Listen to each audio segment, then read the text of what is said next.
So, nagbabalik ang sticker na Donev Extreme. Rina!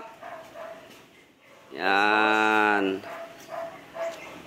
So, buyer from Agusan, Jensan.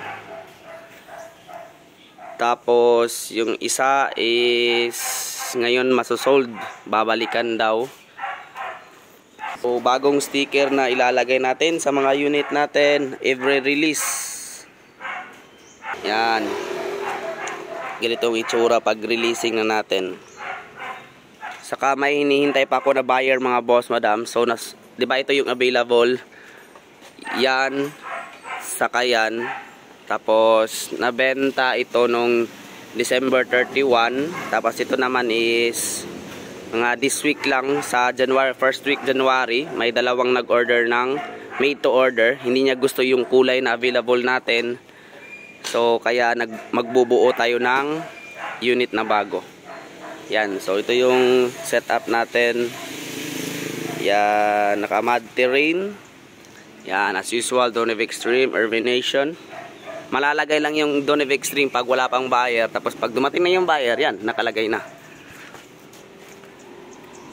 Keep distance natin. Yan, tapos yung isa is nagte-tent na ngayon. Tapos nakaliha na para buffing. Yan, ito yung bago natin na design. So, thank you mga boss madam. Sa January pa lang. So, ang dami na ng dalawang order na. Tapos, ito nabili na. Tapos, ito naman yung isa is bumbaga kukunin daw nila ngayon. Bali, pangalawang kuha na po ito mga boss madam. Bali, isang taon na din yung lumipas para sa 4x2 nila na service. Nagustuhan nila yung performance ng unit ko. At yun, kukuha pa sila ng isa. Tapos, sa susunod daw, magkuha pa ng pangatlong unit na.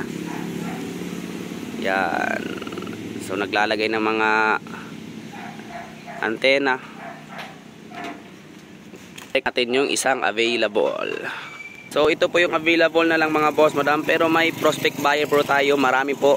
Paunahan na lang. Bali nag-aantay din ako pag ngayon na araw may darating daw. So yun, ito yung available natin na kulay black yung hood, naka-sticker na po mga boss. Tapos yung Donev Extreme patatanggal natin kasi ang liit. Hindi po yan tama mga boss. Ilalagay yung dito yung Urbanation. Yan. So naka Japan Mugs surplus tire. Tapos naka-canopy ng laggard lang. Laggard type lang mga boss. Yan, ganitong itsura lang yung umbaga naka-Japan Mugs mini canopy. Yan. So ang pangit ng panahon mga boss madam. January first week, January 12 na pala mga boss madam. Yan. So sa gusto mag-order, just pay my Facebook account, Ervin Lopez Plete. As usual mga boss madam, no bulok. Tapos yung usok naman sa kalik, dun pa natin yan mache-check pag test drive.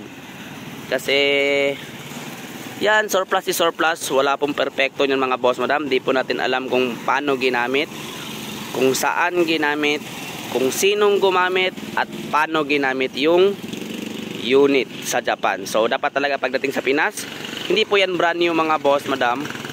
Dapat lang talaga check by check. At kung may problema lang, di ako naniniwala mga boss madam na mayroong unit na walang problema. Kung mayroon man is konting-konti lang talaga. Hindi umilaw man yung isa hindi. Yung ilalim may konting ingay, may i-check sa aircon. Yan. So, maging totoo lang tayo mga boss madam. Surplus is surplus po mga boss madam. Meron naman din tayong warranty. At dapat talaga test drive. Meron naman unit mga boss madam na kahit isang buwan ko pang tinest drive, kung sa buyer talaga siya magkakaproblema, may warranty naman din tayo. Tatawag lang kayo or pumunta lang kayo agad sa bahay. Kung malayuan mga boss madam, dapat talaga the more magtagal sa akin, mas okay. So, yun lang mga boss madam. Peace. Peace, Roy.